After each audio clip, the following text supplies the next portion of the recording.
আসসালামু আলাইকুম বন্ধুরা, দুধ আর ডিম দিয়ে কলিজা ঠান্ডা করা ভীষণ মজাদার এই ডেজার্টটি বানিয়ে নিতে পারবেন।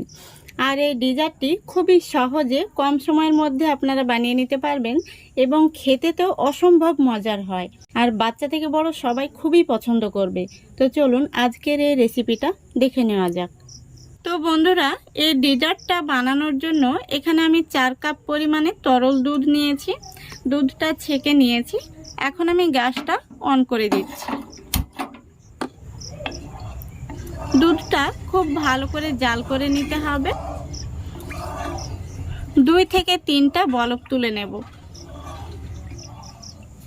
দেখুন 2 থেকে 3টা আমি বলক তুলে নিয়েছি। আর দুধটা কিছুটা ঘন হয়ে গেছে, তো খুব বেশি কিন্তু ঘন করার কোনো প্রয়োজন নেই। এখন আমি এই দুধটাকে নামিয়ে একটা সাইডে রেখে দেব। এবার আমি আরও একটি প্যান বসিয়ে দিচ্ছি। এবার আমি দিয়ে দিচ্ছি 1/4 কাপ চিনি। সামান্য পরিমাণে দিয়ে দিচ্ছি একটু জল। এখন আমি চিনিটা নাড়াচাড়া করব না। চিনিটা কিছুটা লাল হয়ে আসলে তখন আমি নেড়েচেড়ে একটি সুন্দর ক্যারামেল তৈরি করে নেব।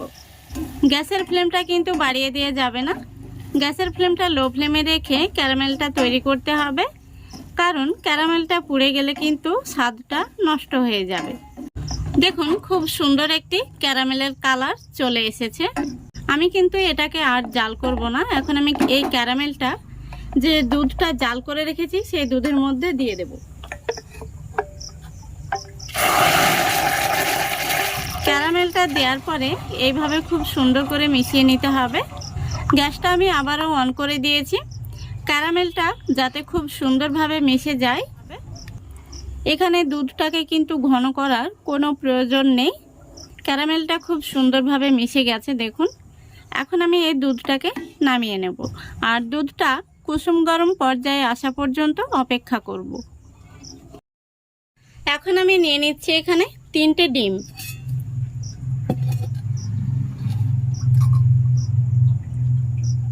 ডিমের জন্য দিয়ে দিচ্ছি স্বাদ মতো লবণ।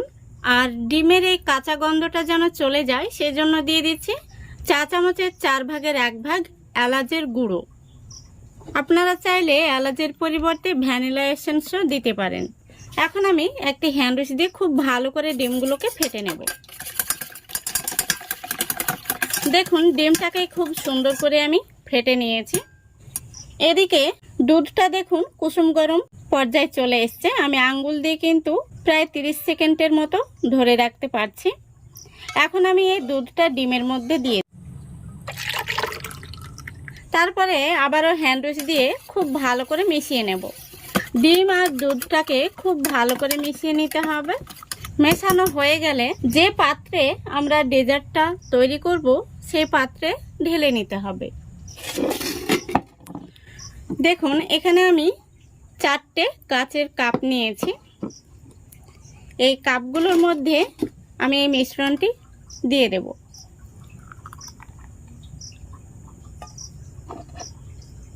দেখুন পুরোপুরি আমি সমানভাবে 4টে কাপে ঢেলে নিয়েছি।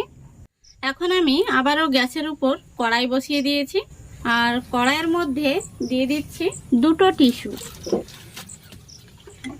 টিস্যুটা দেওয়ার পরে এখন আমি কাপগুলো বসিয়ে দিচ্ছি।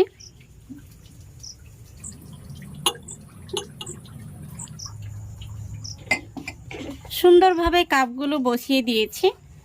এখন আমি সাইড দিয়ে কিছুটা জল দিয়ে দেব। জলটা এমনভাবে দিতে হবে যেন জলটা ফুটলে কাপের উপরে না যায়। এখন আমি উপর থেকে একটি সুতি কাপড় দিয়ে দিচ্ছি। এবার ঢাকনাটা আমি কাপড়ের উপর দিয়ে লাগিয়ে দিচ্ছি। এবার আমি কাপড়টা এইভাবে ঢাকনার উপরে উঠিয়ে দিচ্ছি। এইভাবে ঢেকে দিলে যে জলটা ঘেমে গিয়ে কাপের উপরে পড়ে সেটা কিন্তু পড়বে না। এখন আমি গ্যাসটা অন করে দিচ্ছি। এবার গ্যাসের ফ্লেমটা মাঝারি আঁচে রেখে আমি পুরো 10 মিনিট জাল করে নেব। 10 মিনিট জাল করলেই কিন্তু আমাদের রেসিপিটা তৈরি হয়ে যাবে। দেখুন বন্ধুরা পুরো 10 মিনিট হয়ে গেছে। এখন আমি গ্যাসটা অফ করে দিচ্ছি। এবার আমি ঢাকনাটা খুলে দেখে নেব। তো এখানে সুতি কাপড়টা ধরেই কিন্তু ঢাকনাটা তুলতে হবে। দেখেই কিন্তু বোঝা যাচ্ছে খুব সুন্দরভাবে কিন্তু হয়ে গেছে। তবুও আমি আপনাদের একটি কাঠি দিয়ে দেখিয়ে দিচ্ছি। দেখুন কাঠিটা কিন্তু একদম পরিষ্কার বেরিয়েছে। এখন আমি এগুলোকে নামিয়ে নেব। তো বন্ধুরা, এখন আমি এই গরম অবস্থাতেই উপর থেকে কিছু ভাজা বাদাম কুচি দিয়ে দিচ্ছি। এবার আমি এগুলোকে ঠান্ডা করার পর নর্মাল ফ্রিজে 30 মিনিটের জন্য রেখে দেব, কারণ এই ডেজার্টটা কিন্তু ঠান্ডা ঠান্ডায় খেতে ভীষণ ভালো লাগে। দেখুন বন্ধুরা, আমি ফ্রিজ থেকে বার করে নিয়ে আসলাম। নর্মাল ফ্রিজে আমি 30 মিনিটের জন্য রেখেছিলাম। এখন আমি এটা আপনাদের কেটে দেখিয়ে দেব কেমন হয়েছে। দেখুন কত সুন্দর হয়েছে।